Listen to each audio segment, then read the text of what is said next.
Y si se vuelve cuando el extranjero retorna a sus barrios para matar recuerdos y recobrar la vida, imposibles los 4 horizontes de rostros conocidos inducen a las trampas de las voces submarinas, en una cinta mal grabada que conduce a la totalidad expresiva del silencio.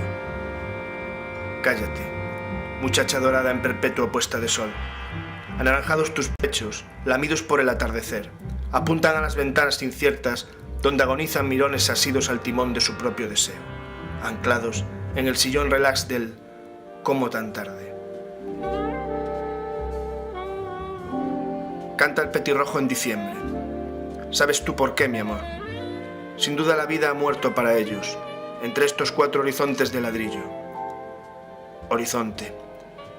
Es una palabra que conduce siempre al miedo, a llegar tarde, a no saber decir a tiempo, por favor. Y si descubrieran algún placer superior al de mirar el atardecer sobre unos senos, morirían de frío en las esquinas preparadas para los desertores de su propia cálida agonía de tigre de hojaldre dominguero.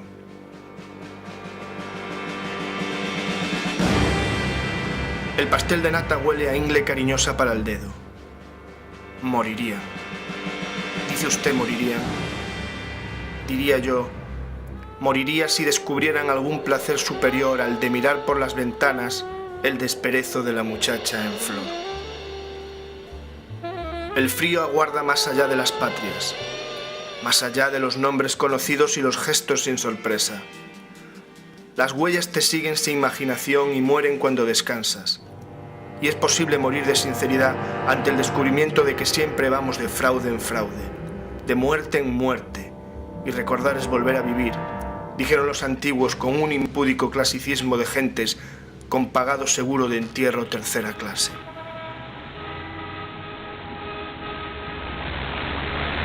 A los seres queridos, aquí yace el buen cautivo.